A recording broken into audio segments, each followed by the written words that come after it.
자, 이날이에요. 이날이에요. 자, 차트 한번 화면 한번 보시는 분. 1월 4일 이날입니다. 항생 반등으로 우리나라 10시 반부터 이끌어둔 날이에요. 지금 똑같아요. 어때요? 우리나라 코스피 코스닥 선물 지수가 2019년 1월 2일 새해 3일 4일 떨어뜨리다가 10시 반 4일 10시 반부터 급반등 시작해서 한 달 반 두 달 올라갑니다. 근데 그때 항생이 양봉 밑에서부터 솟으면서 시작된 거예요. 10시 반. 괜히 10시 반이 아니죠. 중국 증시도 마찬가지였죠. 항생이 이렇게 올라가면서 우리도 같이 끌어올린 겁니다. 중국발. 중국 홍콩. 확인되세요? 오케이, 확인되셨으면은 다시 한번 채팅 좀 부탁드리고요. 이거는 지나간 일을 이 반복되리라고 보지는 않지만 메커니즘을 보시라는 거예요. 메커니즘. 왜 10시 반에 저점을 찍었는가?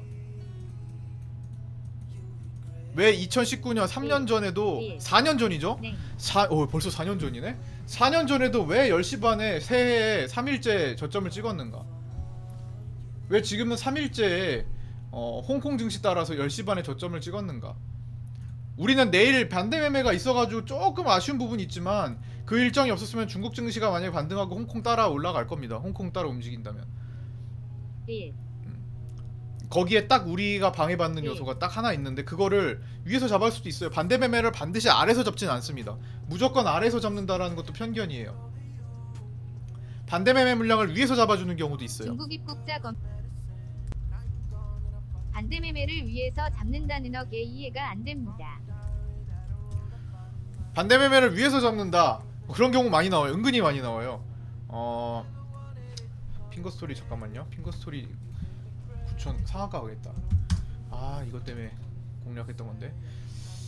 반대 매매를 아래에서 잡는다면은 반대 매매 잡는 사람들이 밑에서 시원하게 끌어올릴 수 있죠. 그런데 위에서 잡는 경우는 물량이 더 풍부해져요.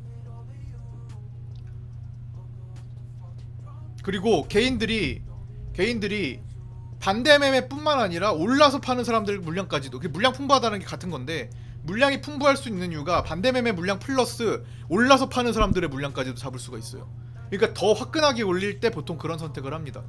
변화를 더 확실하게 주고 싶을 때는 위에서 반대 매매를 그냥 잡아버릴 수도 있어요. 그런 경우도 나와요. 터닝이 심하게 세게 나올 땐 그래요. 2020년 3월 달에도 그런 효과가 있었죠. 반대 매매를 아래서 잡는 경우도 있고 위에서 잡는 경우도 있고 그래요. 완전 바닥에서 사는 게 아니라 그냥 미리 그냥 잡는다는 거군요. 반대 매매 쏟아질 때 그냥 위에서 땡겨버리는 거예요. 그냥 이거 다 땡겨버리는 거예요. 이날 아래에서 쏟아내면서 반대 매매가 엄청나게 예정돼 있었거든요. 위에서 다 쓸어 담았던 거예요. 2020년 3월 코로나 때. 이날 이렇게 떨어지면서 반대 매매가 이날 이 종가를 딱 보세요. 이날 종가가 딱 끝났어. 엄청나게 많은 반대 매매가 예정돼 있었지 않았을까요? 그쵸? 맞죠? 콤프스님? 엄청나게 많은 반대 매매가 추가적으로 담보 하락이 되면서 싸그리 매도가 될 실정이었는데 위에서 잡습니다. 확실한 변화가 생길 때는 반대 매매를 위에서 잡는 경향이 있어요. 외국인들이. 그래야 물량이 더 풍부하게 나와요. 반대 매매 물량이 100이라면 3월 19일이요. 20년 3월 19일, 20일, 21일, 23일일 거예요. 20일, 23일, 그 다음에 24일 이렇게 될 겁니다. 반대 매매 물량이 100이라면 밑에서 잡을 때는요 100만 잡게 돼요. 이렇게 끌고 올라올 때는 100을 잡고 위에서 다시 사람들을 파는 걸 기다려야 돼. 그렇게 될 때도 있죠. 뭐 이렇게 내려가다가 밑에서 끌어올리는 경우도 있잖아요. 그런 경우는 반대 매매 물량을 취하고 끌어올리면서 매도세에 나오는 거, 올라갈 때 매도 나오는 거를 취하고, 근데 더 빠른 반등을 위해서는 이렇게 그냥 그 전에 낙폭을 심하게 만든 다음에 반대 매매를 위에서 잡아버리는 경우죠. 그러면 반대 매매는 위든 아래든 강제 매도기 때문에 100이 나올 게 나오면서 사람들이 어우 다행이다 올랐다 난 그냥 여기서 팔래 하는 물량이 원래는 밑에서 출발했으면 10이었다면 이것도 100이 될 수가 있는 거기 때문에 더 많은 물량을 취할 수가 있습니다. 바닥권에서. 그러면 외국인들이 선물을 먼저 취했을 거고요. 현물을 그렇게 이런 식으로 가져가게 되겠죠. 반대 매매 나오는 물량 플러스 개인들이 자발적으로 팔아주는 물량까지 더한다면 핑거 스토리 상간다. 아우 장난 아니네 이것도. 골 많이 파놓고. 됐나요 컴퍼스님? 반대 매매는 두 가지 방식이 있습니다. 위로 잡는 경우도 무서워요. 위로 잡는 경우가 나온다면은 시장의 터닝이 더 빠르고 강력하게 나올 가능성을 높입니다. 뭐 그렇다고 해서 밑에서 잡는다고 해서 시장 방향이 시장 터닝 약하냐? 그것도 아니에요. 그 물량이 얼마나 되느냐에 달려 있죠. 이런 경우. 자, 여기 뭐 반대 매매가 엄청나게 이것도 위에서 잡는 거네. 밑에서 잡아서 끌어올리는 경우는 뭐 이런 거죠, 이런 거. 이런 것도 밑에서 잡아서 끌어올리는 경우인데 비슷한 때를 보신다면 최근으로 넘어가 보면 이런 게 될 수 있겠네요. 자, 보시면 반대 매매를 밑에서 잡아서 끌어올리는 경우가 이런 거죠. 자, 여기서 반대 매매 누적됐어요. 여기 반대 매매 밑에서 잡아가지고 끌어올립니다. 밑에서 시작해서 양봉으로 끌어올리는 날. 뭐 하락장 많이 보면은 이날이고 급락장이 연출됐던 날, 요런 날도죠. 요런 날. 뭐 이거는 1월 4일이니까 이거 말고 요런 날 그렇죠. 여기 밑에서 잡아가지고 끌어올리는 날. 그리고 새 실망 매물 딱 똑같이 1월 4일에 지금과 같은 형태. 만약 그게 나온다면은 2019년 1월 4일부터 한두 달 올라갔던 시기와 아주 흡사한 형태로 진행이 될 확률을 높게 보고 있습니다. 여기요.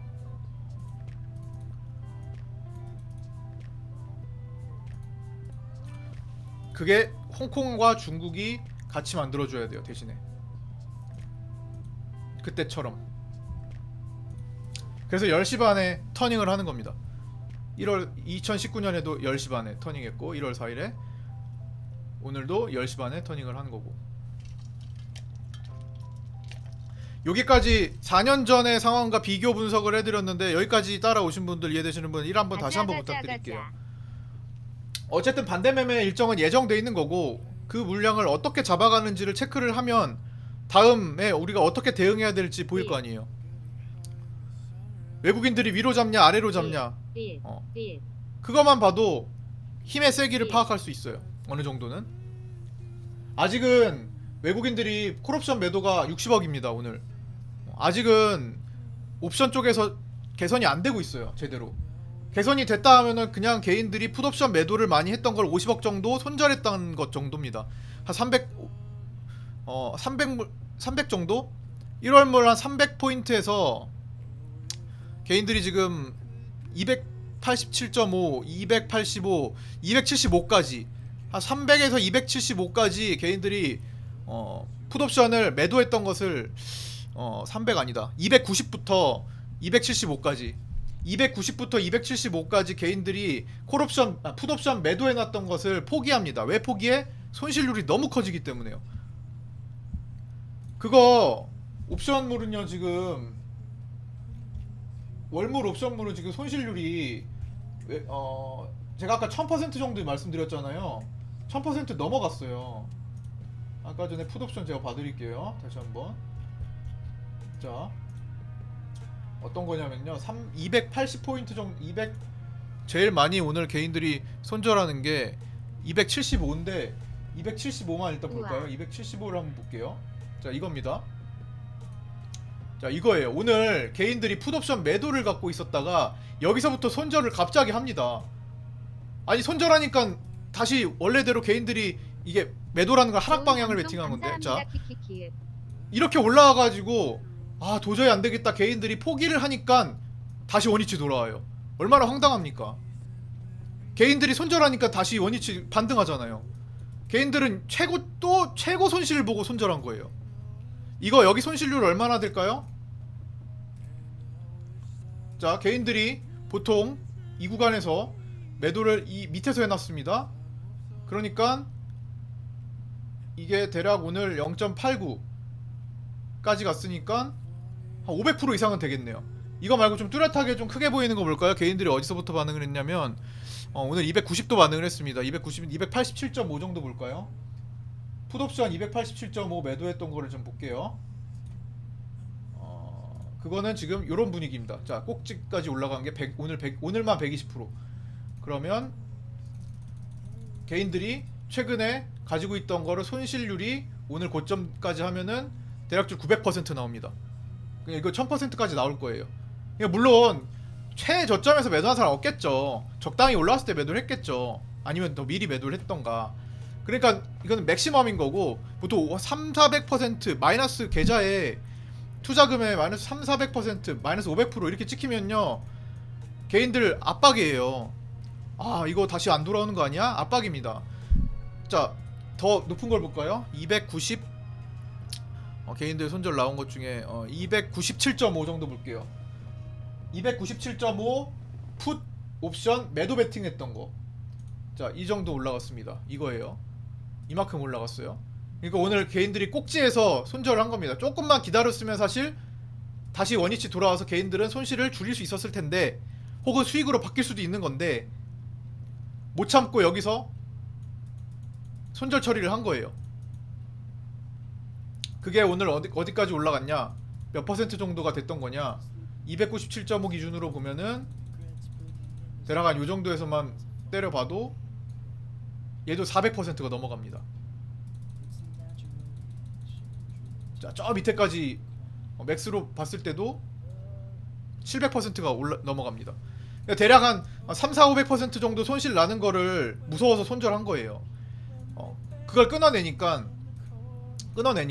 비로소 반등이 시작됩니다. 그러면서 풋옵션 가격이 내려오기 시작했죠. 개인들이 큰 손실을 보고 처리를 한 게 옵션부터 나왔어요. 핑거스토리 상 같다. 옵션부터 나왔습니다. 옵션부터 나오고 현물의 반대 매매가 내일 또 대거 나오고, 선물은 개인들이 오늘도 2,500억 팔고 있고, 이제 다시 돌리고 있고. 조금 부족한 거는 외국인들의 선물이 다시 매수로 돌아와야 되는 것과 콜옵션 매도가 매수로 바뀌어야 됩니다. 이런 것들 단계적으로 지금 만들어지고 있는 거예요. 단계적으로 수급에 대한 변화가 이런 마지노선 구간까지 달리면서 그렇게 되는 겁니다. 자, 다시 여기까지 체크하시고요. 그러니까 지금 이렇게 선물이 반등한다고 해서 끝났냐, 이게 아니라는 거예요. 아직은 뭐 그런 변화가 나오곤 있지만, 조금 더 시그널이 확실하게 나올 때까지 외국인들이 외국인들이 반대 매매 물량을 위에서 잡아주느냐, 아래에서 잡아주느냐, 아래에서 당겨주느냐, 위에서 당겨주느냐, 이것까지도 보면서 물량을 더 확실히 잡으려면 위에서 잡아주겠죠. 외국인들의 의지가 위에서 더 나타나게 되겠죠. 근데 그런 것들을 좀 체크를 할 필요가 있다라는 겁니다. 아직